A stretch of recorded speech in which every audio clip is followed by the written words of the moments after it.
Nesse momento, vamos elevar o pensamento em Deus, em Jesus, procurando esquecer as coisas materiais, do mundo agitado lá fora. Esse é o momento de voltar nosso bom pensamento para esse ambiente. Aqui estamos nós, unidos em nossa casa espírita, com fé, com amor, com boa vontade. A equipe espiritual preparou um ambiente para nós. Nossos anjos de guarda nesse momento.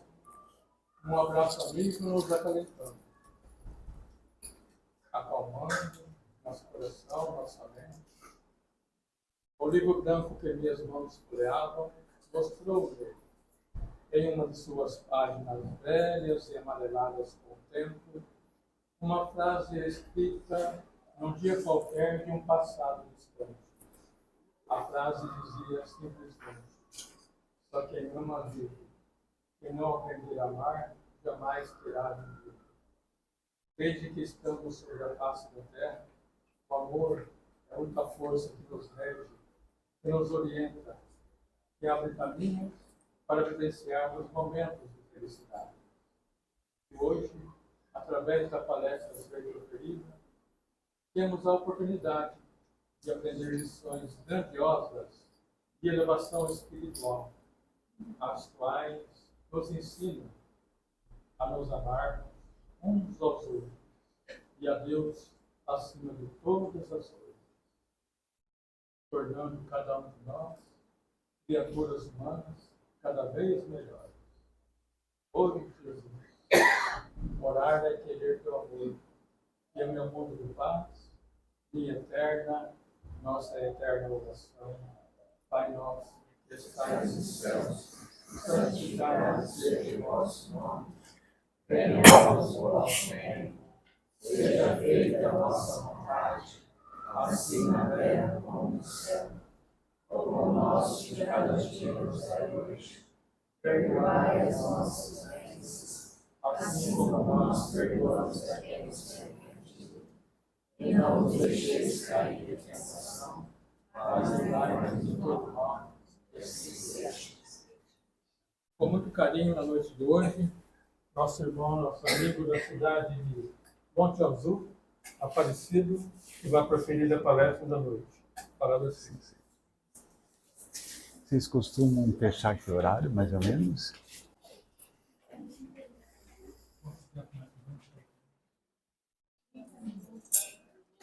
Tá legal. Vou pôr um pouquinho de água que eu sei que vou precisar. Tem alguma coisa para concluir? Obrigado. Boa noite, meus queridos irmãos. Que a bênção do nosso amado Jesus nos fortaleça, nos fortifique e nos dê a sua paz. Esse é um momento espiritual muito importante de nossas vidas. É um momento que a espiritualidade diz para nós que tudo está certo. Estamos com a pessoa certa, estamos na função pública certa, estamos com as pessoas espíritas corretas para que verdadeiramente acertemos os nossos passos agora. Todos nós que estamos aqui na nossa casa espírita buscamos algo. E só o Evangelho pode nos oferecer condições emocionais para que a gente possa aprender, de fato, o nosso objetivo milenar. Pela informação do Livro dos Espíritos para nós, os amigos siderais dizem que existem dois objetivos essenciais do espírito aqui na Terra. Primeiro, o seu progresso espiritual. O segundo é quitar os débitos do passado. Então, a partir do momento que nós estamos trabalhando pelo nosso progresso espiritual e estamos auxiliando a humanidade a crescer em espírito e verdade, provavelmente estamos cumprindo com a nossa obrigação. A partir do momento que desleixamos das riquezas espirituais, que são importantes tributos para o nosso crescimento, aí começamos a relaxar. E no relacionamento moral, aí começa a complicar a nossa vida terrena. É por isso que Kardec, em 1857, tantos anos atrás, através do seu periódico, Revista Espírita, que muitos espíritas não leem, mas deveria ler, porque foi de 1859 até 69 com o desencarne de Kardec. Ele ofereceu uma matéria para a gente refletir, e eu junto com vocês, tá dando para escutar aí no fundo? Junto com vocês, nós vamos tentar entrar na mente de Kardec e ver o que ele quis ensinar para nós. Isso está lá no livro Evangelho segundo a Visão Espírita, está lá também na Revista Espírita. E fala sobre o tema atmosfera espiritual. Quando nós entramos hoje na casa espírita, explicam os nossos mensageiros espirituais que houve todo um trabalho de preparação para que entrássemos na casa espírita e pudéssemos, de alguma forma, nos entrosar com a atmosfera da casa espírita. Dizem os espíritos para nós que o grande problema da casa espírita é o espírita. Porque ele chega na casa espírita e atrapalha tudo. Porque ele já vem com os pensamentos desequilibrados. Ele não se preparou adequadamente lá fora para absorver essa substância espiritual. Ele não harmonizou os seus sentimentos para que ele pudesse estar aqui em espírito e verdade. E eu me recordo de uma frase de Jesus quando ele disse assim para nós: onde estiver alguém, ou uma ou mais pessoa em meu sagrado nome, aí estarei. Mas acontece que, com a nossa vibração emocional, a gente pode melhorar ou perturbar qualquer tipo de ambiente espiritual. E pela condição moral que nos apresentamos hoje, já que estamos no mundo de provas e expiações, provavelmente a matéria ainda influencia o espírito. É por isso que nossa irmã disse para nós assim: tem muitas pessoas que podem e não fazem. Tem muitas pessoas que não podem, mas fazem.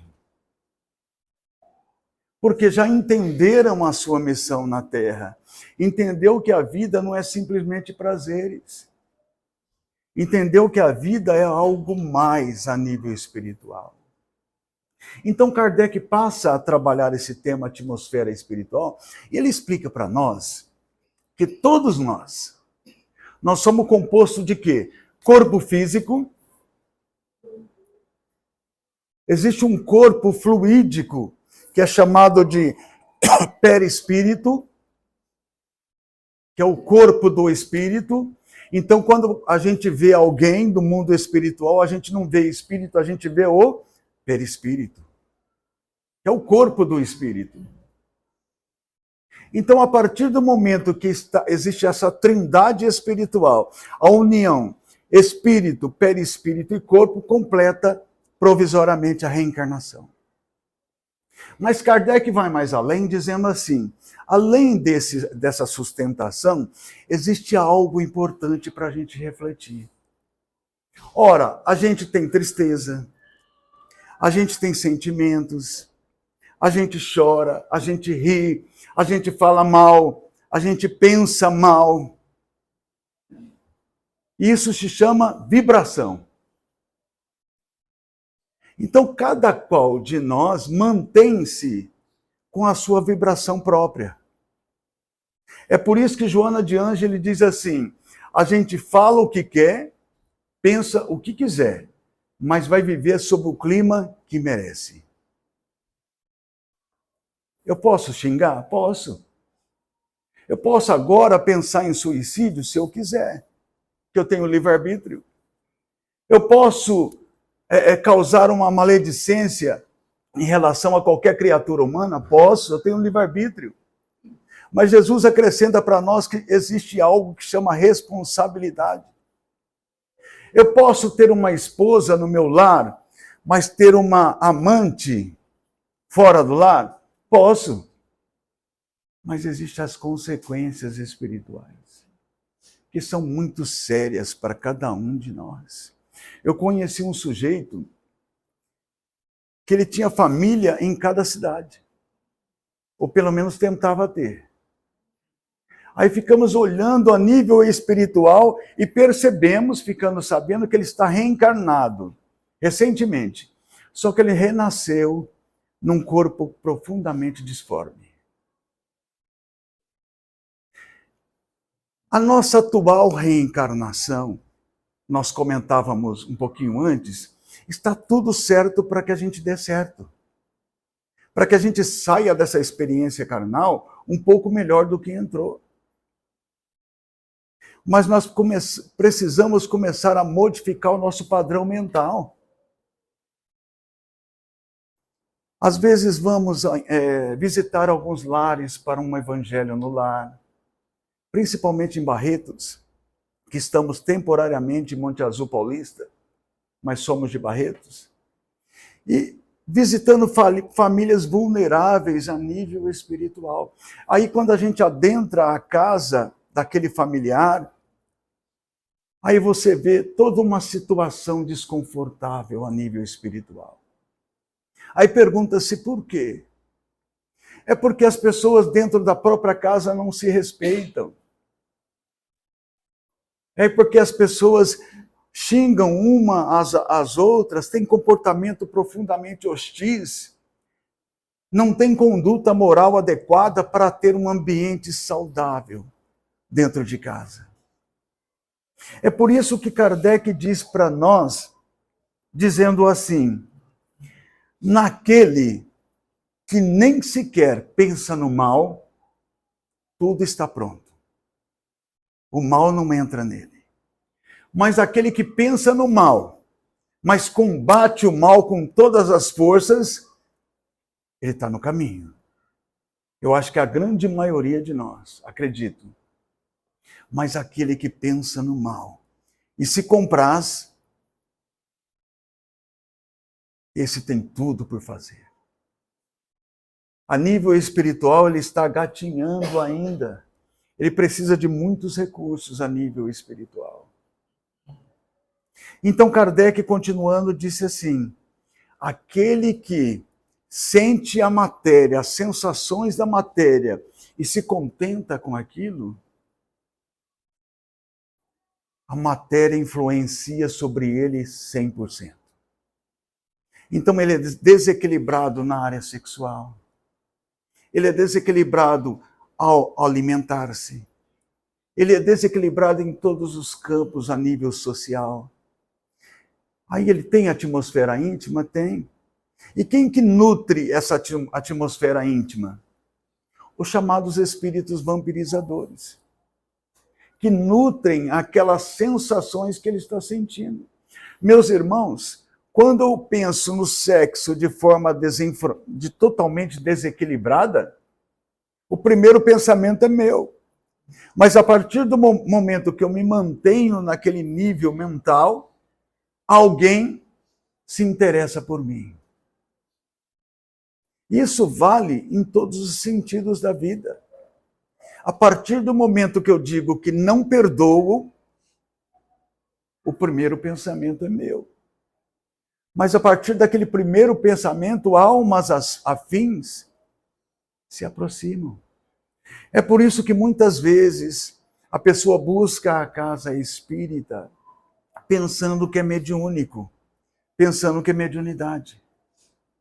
Aí a pessoa é atendida através do atendimento fraterno, ela recebe uma pacificação íntima, depois vai para o passe, depois recebe auxílio através do trabalho mediúnico, a chamada desobsessão, aí a pessoa melhora-se.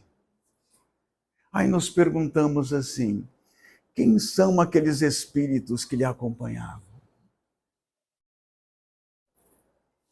É pela nossa conduta do dia a dia. É quando a gente teima ainda em ser irregular na nossa conduta.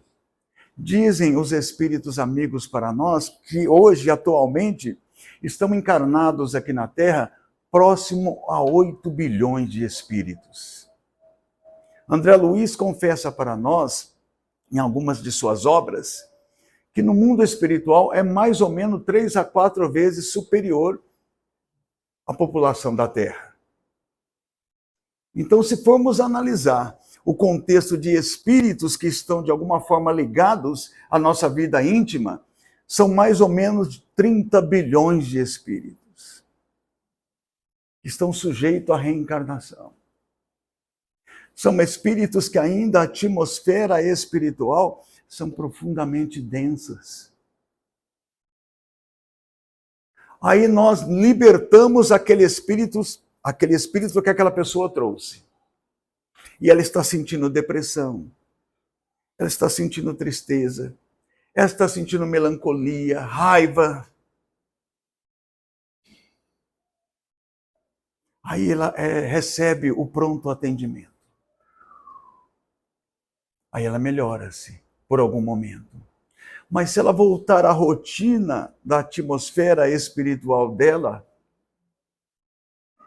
nós simplesmente estamos expulsando moscas, porque elas vão voltar. Assim, meus queridos irmãos, no atendimento fraterno, quantos e quantos irmãos sofrem, porque vivem presos aos sintomas de sua própria fraqueza espiritual. Fica uma reflexão que diz assim para nós. O ditado popular diz assim: diga-me com quem tu andas, que eu te direi quem tu és. Na doutrina espírita muda. Quando diz assim para nós: diga quem tu és, que eu te direi com quem tu andas. Por quê? Porque dependendo do nível do meu pensamento, eu vou ilustrar que, no mínimo, tantos espíritos nos acompanham. Então, quanto mais a gente... Desculpa. Quanto mais a gente começar a nos modificar intimamente, mais a companhia espiritual favorece para todos nós. Quantas e quantas criaturas têm as chamadas doenças fantasmas? Por quê? Porque é muito fácil, pela vibração individual de cada um, quem se aproxima de nós? São os enfermos.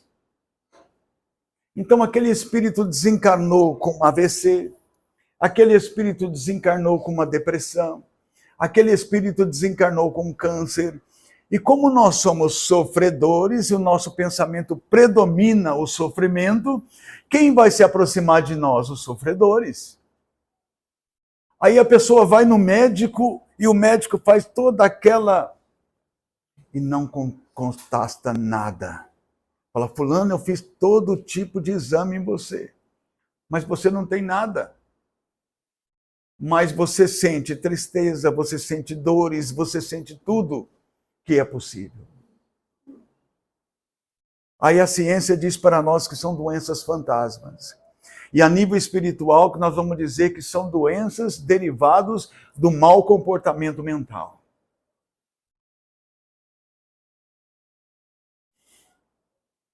Kardec diz para nós que, na sua época, ele recebeu uma informação de que em uma casa estava acontecendo fenômenos variados de transporte. De repente a cama se mexia, de repente a cadeira saía do lugar e ia para outro. E as 3 mulheres que moravam ali estavam super assustadas. E pediram a um amigo de Kardec perguntar aos espíritos se não tinha como sanar aquele problema. E Kardec perguntou ao espírito São Luís e contou a história sobre aquelas 3 senhoras. O espírito de São Luís disse assim: diga para essas senhoras pararem de falar mal da vida alheia, principalmente dos vizinhos. Por quê? Porque aqueles vizinhos também têm desencarnados. E eles se interessaram daquelas queixas daquelas mulheres, e aonde que eles iam cobrar? Na casa delas. Então eles estão provocando essa artimanha para assustá-las. Então diga para elas mudarem o teor mental. Então fica para nós uma lição. Quando alguém vir nos queixar de alguém, silencia. Aí Jesus acrescenta: ora por aquelas pessoas que falam mal de nós.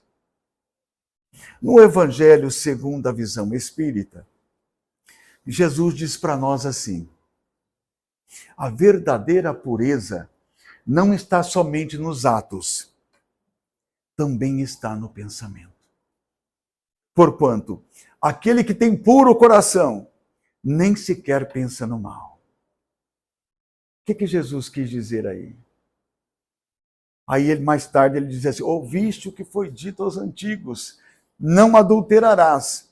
Eu, porém, vos digo que todo aquele que olhar uma mulher com mau desejo sobre ela, já pecou em seu coração. Por quê? Porque quando a gente pensa, a gente emite alguma coisa que se chama energia. E essas energias podem ser salutares ou podem ser destrutivas. Por que de repente a gente entra em determinados ambientes mundanos, em qualquer situação física? De repente você diz assim: nossa, esse ambiente está pesado. Ou esse ambiente está harmônico. Aí a gente vai conhecer aquelas pessoas que vivem ali, aí você vai entender o porquê daquele ambiente tão difícil de conviver. Imaginemos nós, se de repente nós apaguemos essa luz de todo o salão. Vai ficar escuro, não vai? Mas se eu acender aqui uma centelha aqui na frente, o que vai acontecer com vocês? Vocês vão buscar a luz. Emmanuel diz para nós que a gente precisa ser centelha de luz, seja no ambiente de casa, seja na própria casa espírita, seja no nosso ambiente de trabalho. Se o ambiente é desconfortável a nível espiritual, aí que nós temos que nos esforçar para melhorar o nosso nível mental. Para que as pessoas que estão em nosso derredor cheguem perto de nós e digam assim: nossa, quando eu converso com você eu me sinto tão bem. Ao passo que algumas pessoas vão chegar perto de nós e dizer assim: quando eu chego perto de você eu passo tão mal. Por quê? É a minha intimidade. Porque quando eu penso, quando eu sinto, eu transmito energias. Jesus tinha um potencial energético que ele conseguia curar à distância. Então a sua aura conseguia abrigar quantos corações necessitados. O problema é que nós continuamos a insistir em comportamentos nefastos, comportamentos que não nos elevam, pelo contrário. Agora, com a chegada do celular, as pessoas estão se perdendo a nível espiritual, perdendo tanto tempo com o chamado, como é que é o TikTok, né? O chamado com vídeos improdutivos que não crescem, que não evoluem em nada. Certa vez o Chico Xavier conheceu uma senhora que a visão do povo era considerada como adúltera. E ela falou: Chico, vai até minha casa, eu queria conversar com você. E o Chico foi.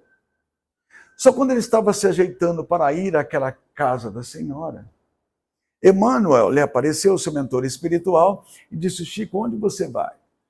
Eu vou na casa de fulana, ela precisa de ajuda. Aí Emmanuel deixou aquele recado espiritual para a gente refletir. Ele disse: Chico, eu gostaria de te perguntar, você vai sair de lá, pelo menos, do mesmo jeito que você entrou? Ou pior? Então a gente tem que começar a meditar. Será que aquele ambiente espiritual que eu vou vai me prejudicar? Então não estou pronto.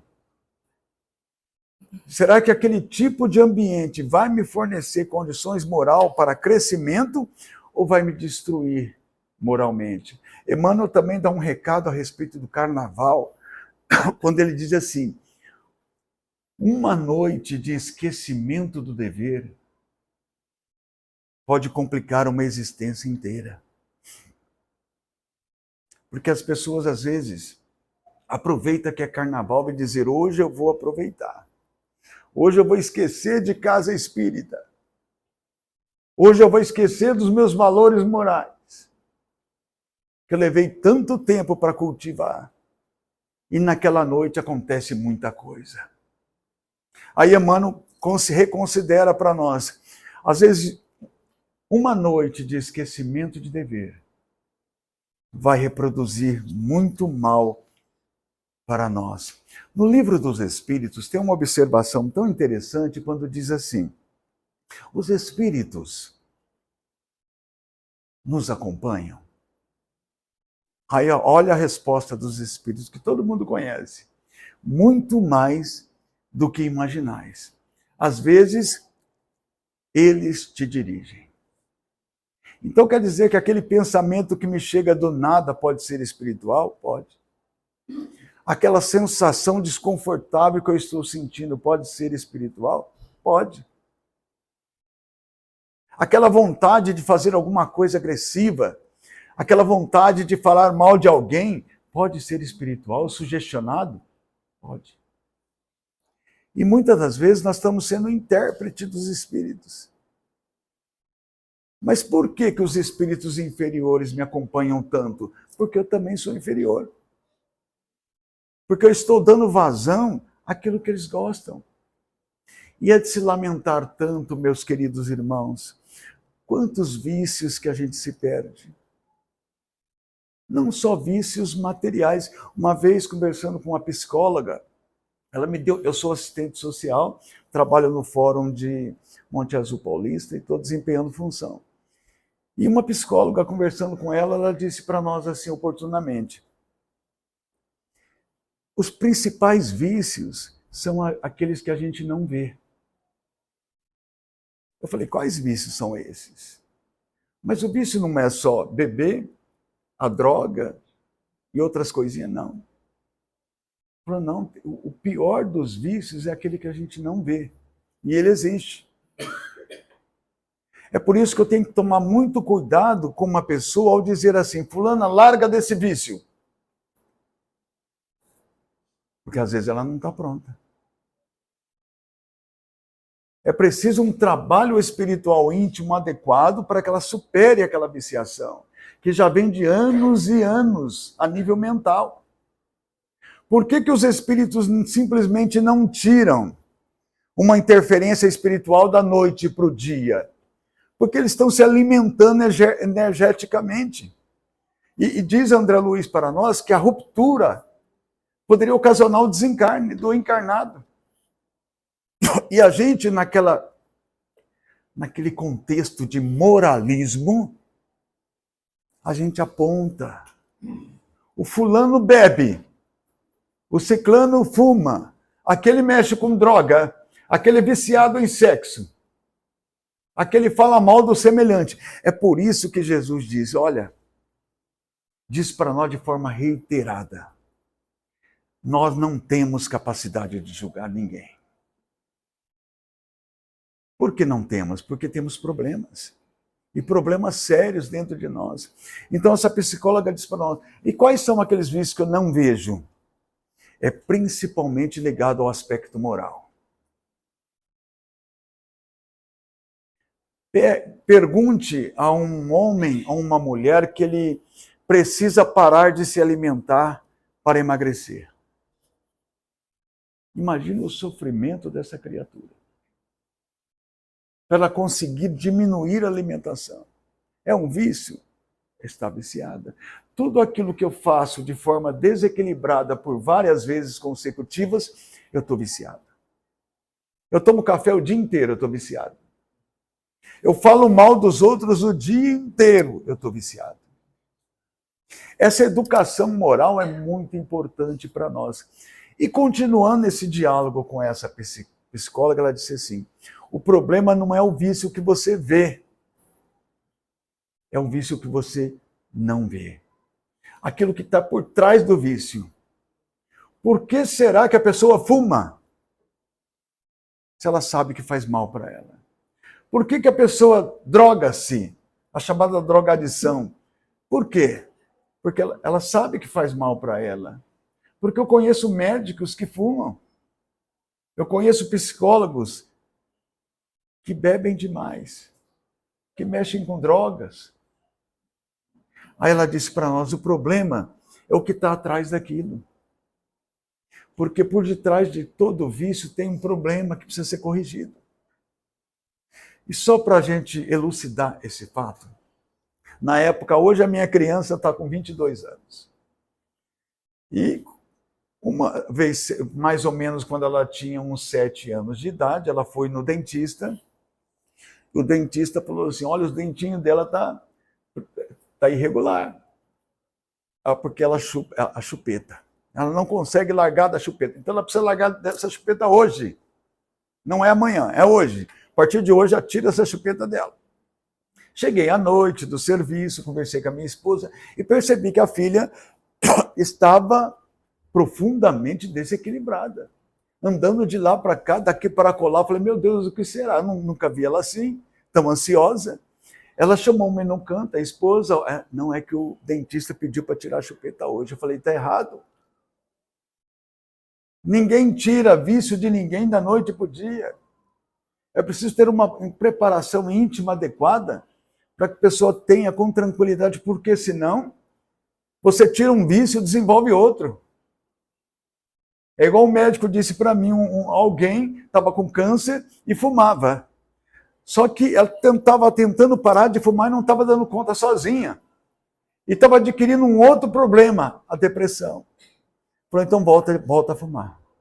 Até que você ganhe resistência moral e ajuda profissional para que você consiga o objetivo seu. Então ela disse para nós, a minha esposa, falei, vamos conversar com ela? Sentamos com ela. Falei, o que está acontecendo? Você está sentindo muito falta da chupeta? Tá. Então vamos fazer o seguinte, vamos combinar. O que você acha de você dormir com ela hoje? Amanhã de manhã, se você conseguir, você não usa. E fomos indo devagar.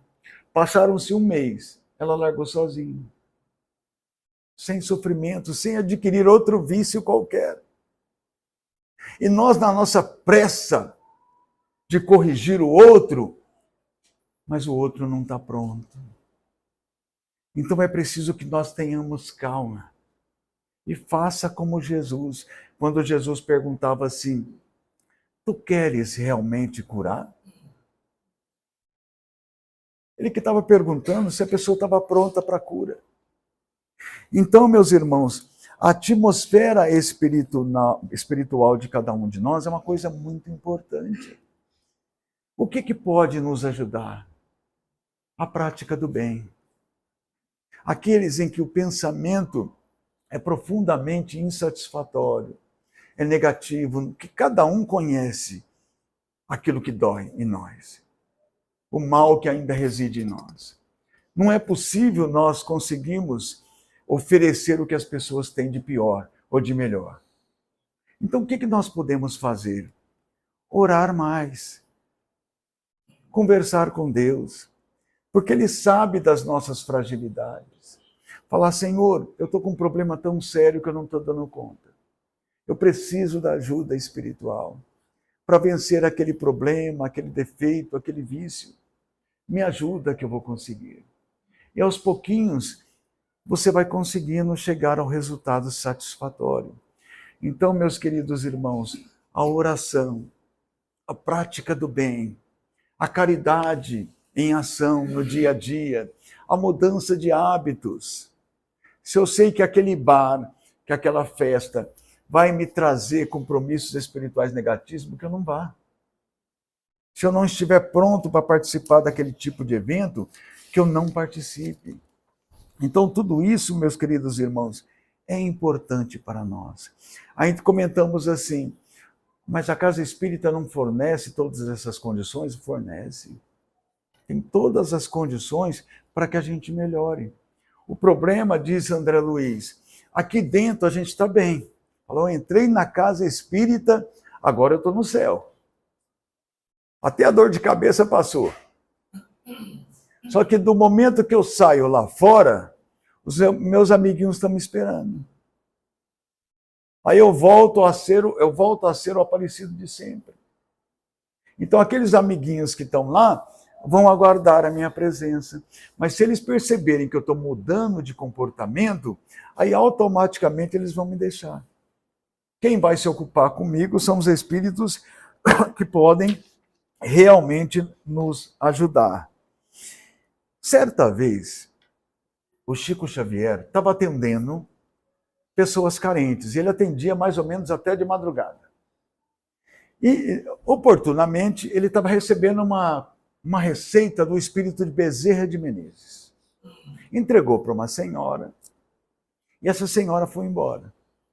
No outro dia de manhã, Chico trabalhava cedo, e ele andava ligeiro porque estava um pouquinho atrasado. Quando ele passou por uma determinada casa, uma senhora saiu e disse: Chico, ele não tinha intenção de parar, porque ele estava atrasado para o seu ambiente profissional. Mas a mulher reiterou: Chico, preciso falar contigo. Emmanuel apareceu. Chico, atende essa senhora. Ela precisa de você. Mas Emmanuel, eu estou atrasado. Atende, vai ser rápido. Ele voltou-se até aquela senhora.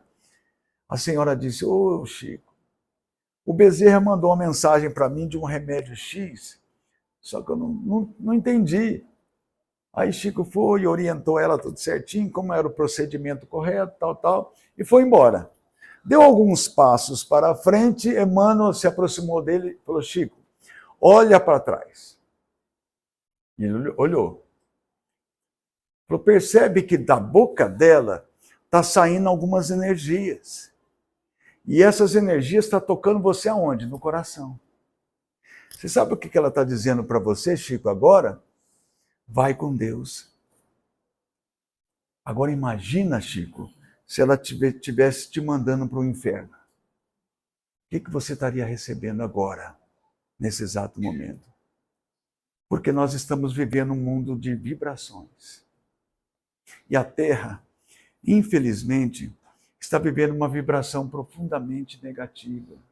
As pessoas não estão se respeitando em nenhum aspecto, seja religioso, seja político, seja social, de qualquer nível. As pessoas não se respeitam. Elas não aceitam o pensamento do outro. Um grande pensador espiritual disse assim: eu não concordo com o que você fala, mas eu morreria para te dar o direito de falar. Porque, mesmo que eu não pense igual ao outro, mas é fruto da reflexão dele. Certo ou errado, caminhemos. Respeitemos as criaturas por aquilo que elas podem dar. Porque não existem pessoas iguais. Sempre vai ter alguém que vai pensar profundamente diferente de mim. É por isso que a doutrina espírita é tão bacana para todos nós. Por quê? Porque ela nos liberta. Elas promovem a cada um de nós o reencontro com o crescimento espiritual. Então, meus queridos irmãos, só para nós encerrarmos, porque o horário já venceu, eu estava me recordando, para deixar assim esse depoimento espiritual para nós, eu estava me recordando de uma história antiga que eu li muitos anos atrás, de um homem que vivia no ano de 1800 e alguma coisa. Só que vivia lá para o lado do Oriente. Era um homem, uma família profundamente espiritualista, que acreditava em Moisés, acreditava em Jesus, e vivia comungando-se a nível espiritual. Só que as coisas naquela época eram muito difíceis. Uma viagem demorava um mês para voltar. Ele, como era viajante e vendedor de peles, ele levava meses e meses fora de casa. Então, naquela noite, ele despediu dos 2 filhos e da esposa e abraçou eles longamente e disse: daqui a 6 meses estou de volta. Quem sabe terei boas vendas. E lá partiu. Só que, nesse inteirinho, aconteceu uma guerra naquela região. E os filhos foram convocados para a guerra. E a mãe, 2 meses depois, recebeu o cadáver dos filhos. Enterrou os filhos, mas profundamente sozinha, apesar da sua fé e da sua confiança em Deus, manteve a sua conduta moral. Passaram-se 6 a 7 meses, o marido chegou. O marido chegou em casa radiante, com saudade, abraçou a esposa e perguntou a respeito dos filhos. Falou, vá tomar seu banho, vou preparar, mas eles já devem estar chegando. E o marido foi, tomou seu banho, ela preparou a ceia, eles já estavam ceando, e ele, cadê nossos filhos? Eles estão demorando, por que não chegaram até então? Eles já vão chegar, mas antes disso, eu quero te contar uma história. Na tua ausência, um senhor esteve em nossa casa. E ele me disse assim, olha, eu tenho 2 joias, raríssimas. Eu preciso deixar essas 2 joias com alguém de muita confiança, que é você. Será que você poderia guardar essas joias por alguns meses para mim? Aí eu passo de volta e retorno e pego essas joias de volta. Ela disse sim, pois não. E o homem velhinho foi-se embora, prometendo voltar 2 meses depois. Ela olhou para o marido e disse, acontece que eu me afeiçoei tanto a essas joias. Hoje elas são tão caras para mim que ele vai vir buscar amanhã. E eu não estou com disposição para devolvê-las. Ele olhou para ela e disse, esposa, nós acreditamos em Moisés. Nós acreditamos em Deus. Apropriar-se de algo que não é nosso não é digno. Ela olhou para ele, eu estou falando de nossos filhos. Das nossas 2 joias que foram embora. Ele compreendeu o recado. Mas entendeu também que a missão dos filhos havia terminado. Mas a missão do casal permanecia. Essa é a conduta espiritual. Essa é a conduta que a espiritualidade pede para cada um de nós, para nos vigiarmos mais, para sermos mais íntegros em nos relacionamentos, para sermos mais fiéis aos procedimentos do dia a dia. Para que vai ser bom para o outro, vai ser ótimo, mas vai ser excelente para nós. Porque nós vamos decidir qual é a companhia espiritual a que fazemos jus ou não. Pensemos nós o que quisermos. Falemos nós o que quisermos, mas viveremos sempre sobre o clima que merecemos. Que Jesus nos oriente, nos fortaleça e que nos transmita a sua paz. Muito obrigado. Seria um grande prazer. Opa. Aqui. Essa e essa. Faço sim. Senhor Jesus, amigo de todas as horas, nesse momento espiritual que estamos aqui nessa casa de oração e de estudo, onde viemos aprender com teu evangelho, Senhor. Eu te rogo por todos os nossos irmãos que aqui se encontram, encarnados e desencarnados, que possam receber a tua assistência espiritual, o teu carinho, Senhor, o teu amor. Que os trabalhadores dessa casa se sintam fortalecidos, Senhor. Que possam estar unidos na tua segurança, na fé e na coragem de produzir melhor. Grato, Senhor, por tudo que recebemos. E te dizemos muito obrigado pela oportunidade de estarmos aqui. Muito obrigado, Senhor.